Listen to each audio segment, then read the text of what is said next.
Alors bonjour tout le monde, je m'appelle Mishka Lavigne et je suis en compagnie de Laurent Haussan, traducteur, et de Eva Croker, l'autrice de All I Ask, notre nouvelle traduction qui va être publiée dans la collection Vertige Traduction aux éditions L'Interligne. Je suis Mishka Lavigne, je suis la directrice de la collection et Laurent Haussan signe la traduction Tout ce que je demande en français. D'abord, avant de commencer, les éditions L'Interligne voudraient reconnaître l'appui financier du gouvernement du Canada par le biais du programme de traduction du Conseil des arts du Canada. Tout ce que je demande est le troisième titre de notre collection Vertige Traduction aux éditions L'Interligne. C'est une collection d'œuvres canadiennes en traduction des romans et des nouvelles. Le roman All I Ask de Eva Croker a été publié en 2020 chez House of Anansi Press à Toronto et la traduction en français Tout ce que je demande, signée par Laurent Haussan, va être disponible en librairie dès le 16 novembre prochain. Alors, dans Tout ce que je demande, Stacy, une aspirante actrice, est réveillée par la visite de policiers. Ceux-ci fouillent son logement et saisissent son ordinateur et son portable sous prétexte qu'ils sont à la recherche de matériel informatique illégal. Stacy devra élucider cette affaire et recouvrer la liberté et l'intimité qui lui ont été dérobées. Un roman vulnérable, audacieux et imprévisible. So with me today is the author of All I Ask, Eva Croker. Eva Croker is a Canadian writer from Newfoundland. Her debut novel, All I Ask, was longlisted for the 2020 Giller Prize and won the 2020 BMO Winterset Award. Her short story collection, Barreling Forward, was listed for the Dane Ogilvy Prize for Emerging LGBTQS2 Writers and won the CAA Emerging Writers Award. Her new novel, Back in the Land of the Living, will be published by House of Anansi Press in 2023.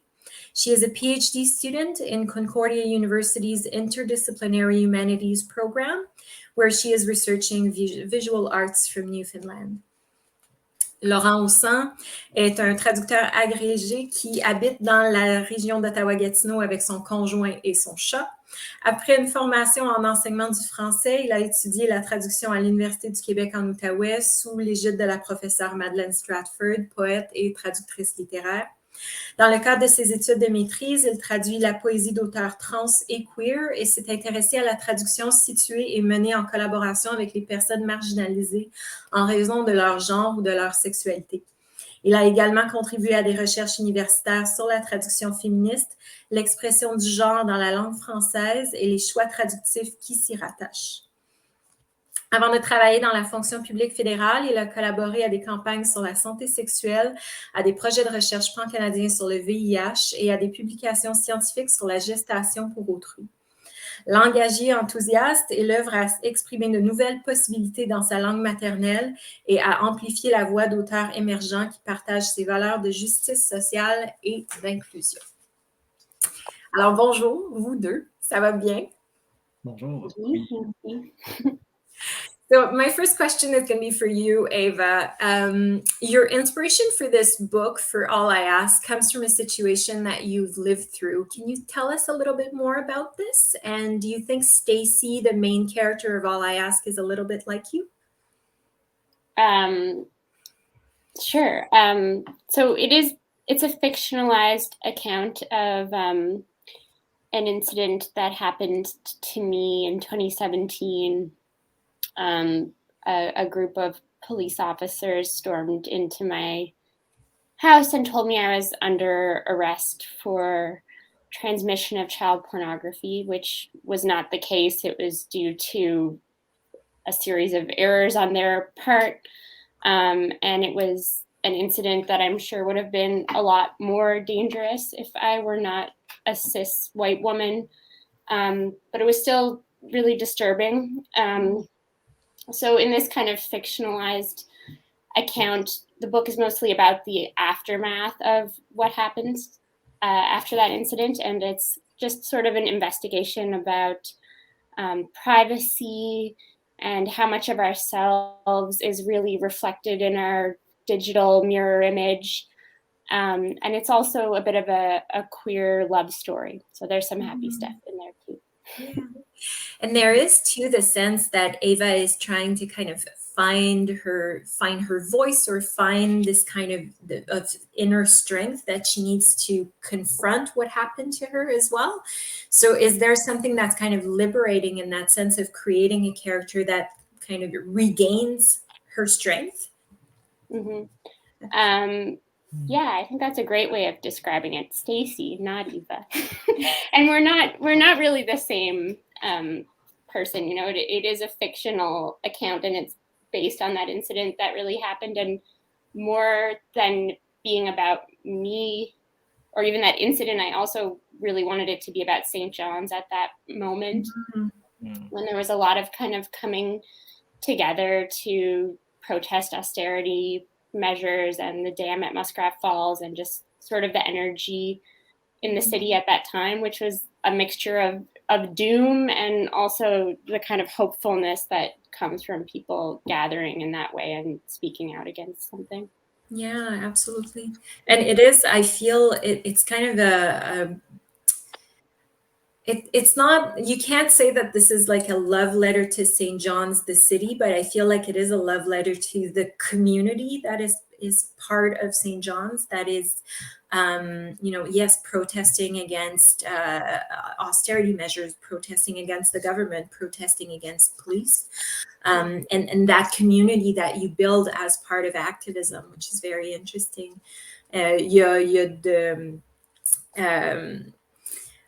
Dans la pratique de toi, Laurent, aussi, il y a ça, cette idée d'activisme-là dans dans certaines parties de ton travail. Est-ce que c'est quelque chose qui t'a interpellé dans le roman?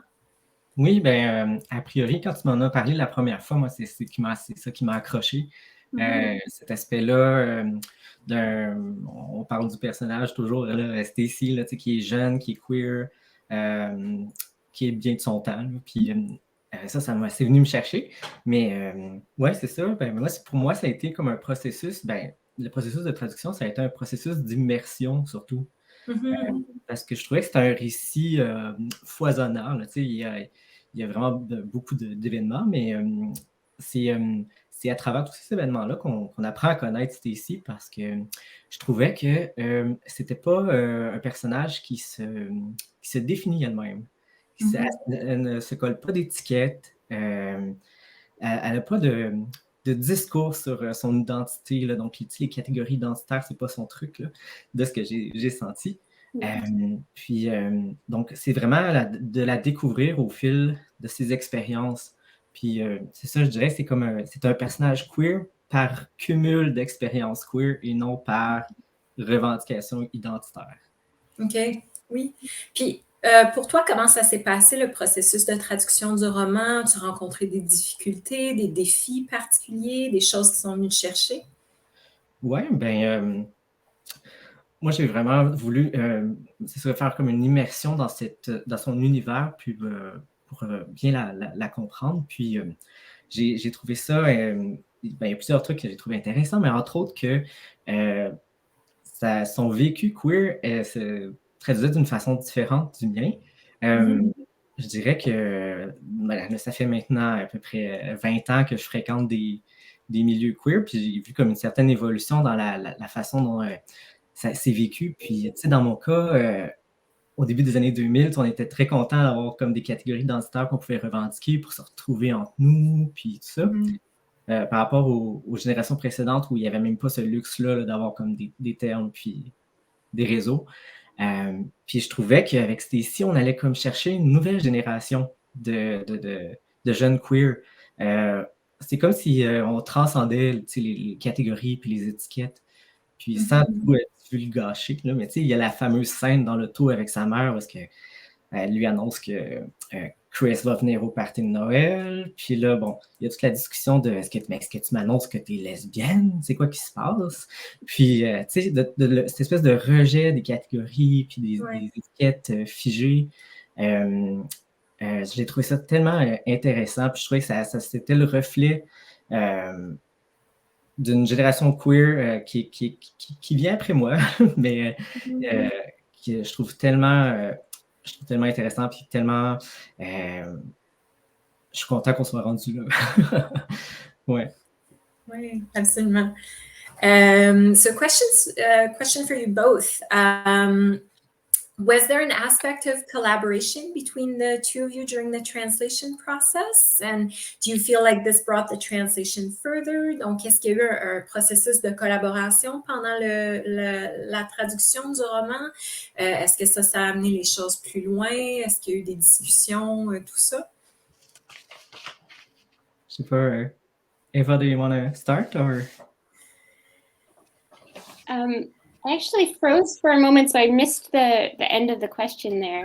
So was there a process of collaboration during the translation of the novel? So didn't you feel like this brought the translation further?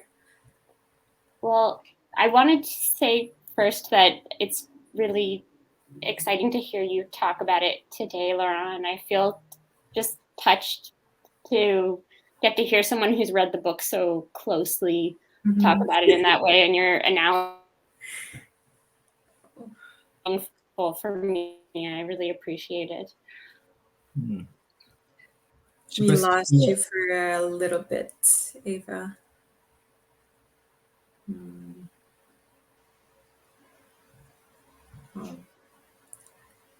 sais pas si ça va revenir.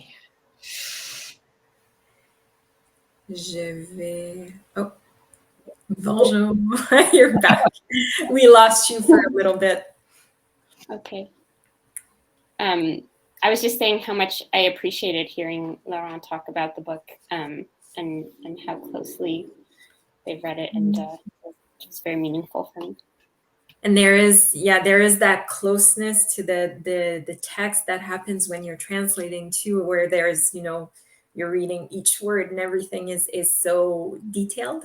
And that's the thing, like I, as a translator myself, sometimes I read a book and I love it, and then I start translating it and I love it even more.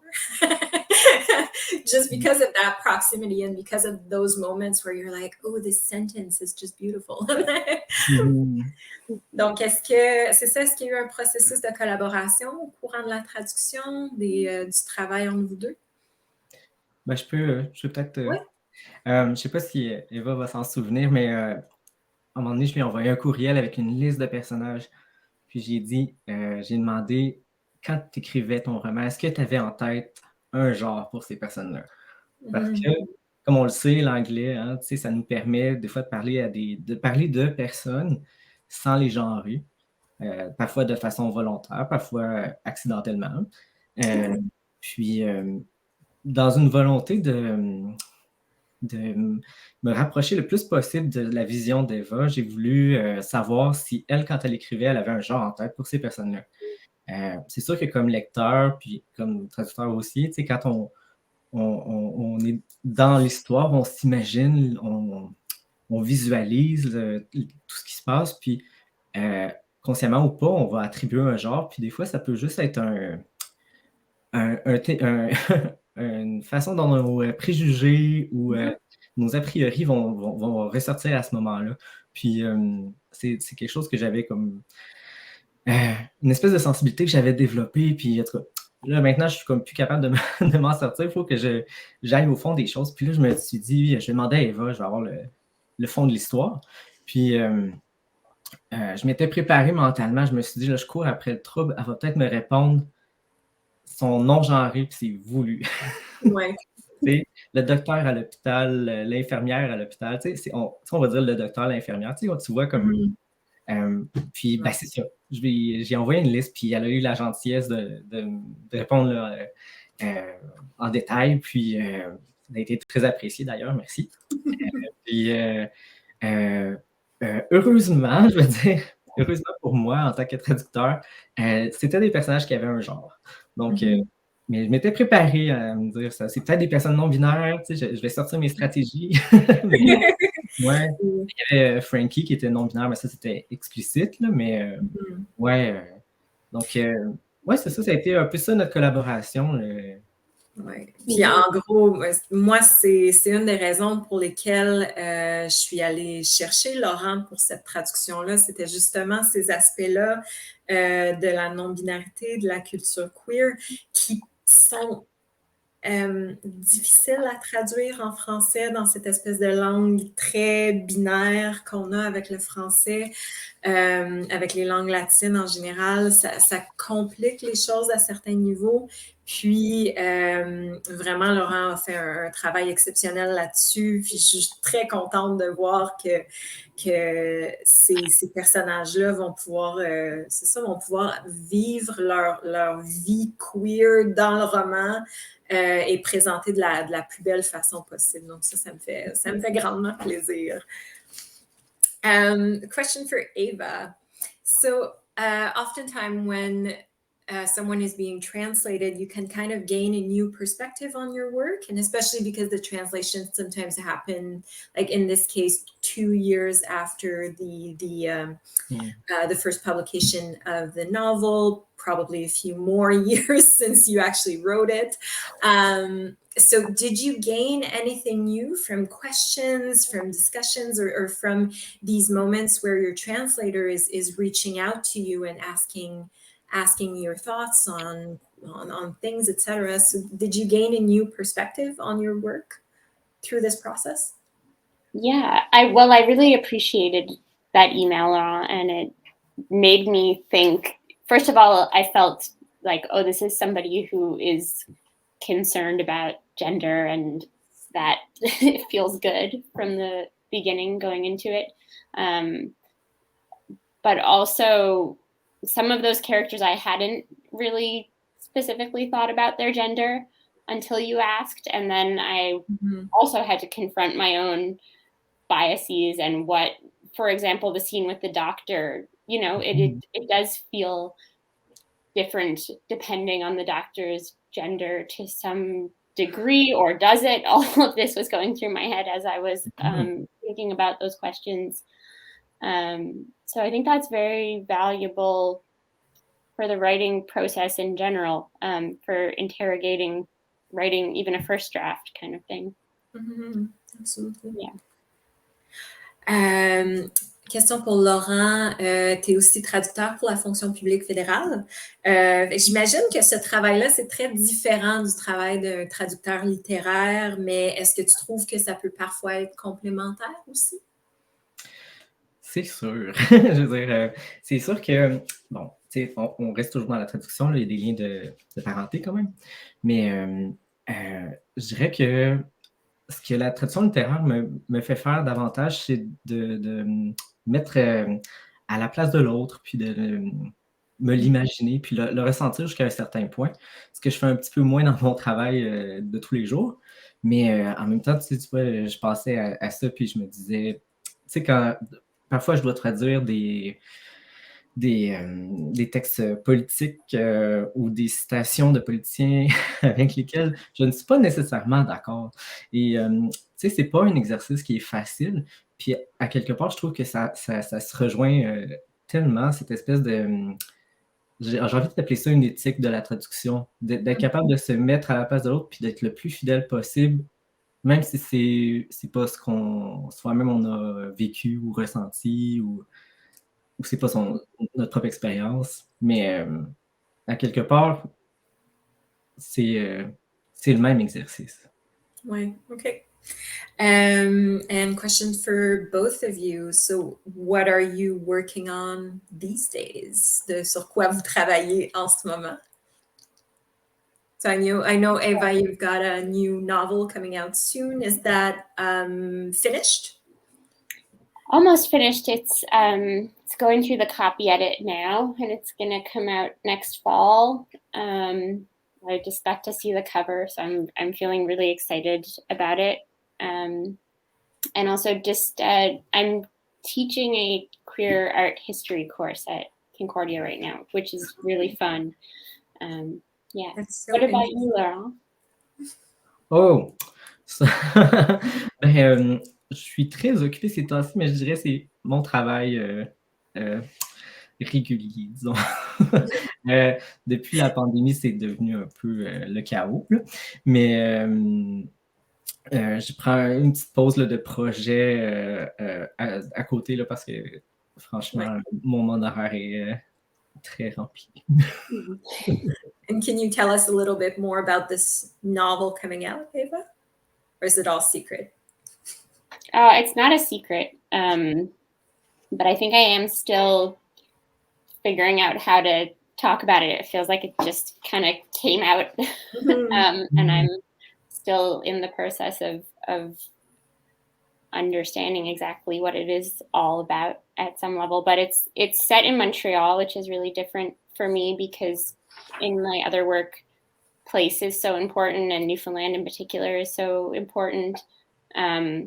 And I've only lived in Montreal for 4 years, so I have a really different relationship to it than I do to Newfoundland. And it's a little bit about the kind of different jobs that you can get as an Anglo person living here. And it's kind of just on the brink of the pandemic. And it's a little bit about that and a little bit about interpersonal relationships and trying to understand when it's important to stick by someone and when it's important to recognize that you're not helping either of you by doing so. Yeah. Great. Looking forward to seeing this next fall with House of Anansi Press. Alors d'abord, je voudrais vous remercier tous les deux d'avoir participé à cette conversation. Donc, c'est vraiment une conversation pour un petit peu, oui, parler de la traduction qui s'en vient, parler du roman, mais c'est aussi une discussion avec laquelle on essaie de démystifier un petit peu ce processus-là de traduction littéraire. Pour moi, la traduction littéraire, c'est vraiment un processus créatif. C'est une forme d'art autant qu'une technique. Donc, c'est vraiment cet amalgame-là de ces deux activités-là que peu de gens connaissent. Donc, c'est ça qu'on essaie de démystifier un petit peu avec ces discussions-là. So, thank you to the both of you for having been here, answering these questions, talking a little bit more about the book, about Newfoundland and its community, but specifically too about this process of translating and being translated. Canada is this place with 2 official colonial languages, and this idea that we need to kind of have more of these bridges is very important to me, and I feel like we're seeing a lot more translation these days, and we're very excited that this book is part of it. So thank you both for being here. Donc, tout ce que je demande, la traduction de Laurent Hossan, de All I Ask de Eva Croker, qui va être en librairie dès le 16 novembre. Alors, c'est une publication des éditions L'Interligne dans la collection Vertige Traduction.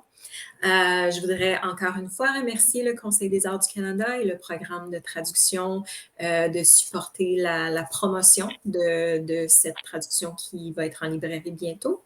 Alors, merci à vous deux, merci à tout le monde et une très belle journée. Merci, Mishka. Merci, Eva.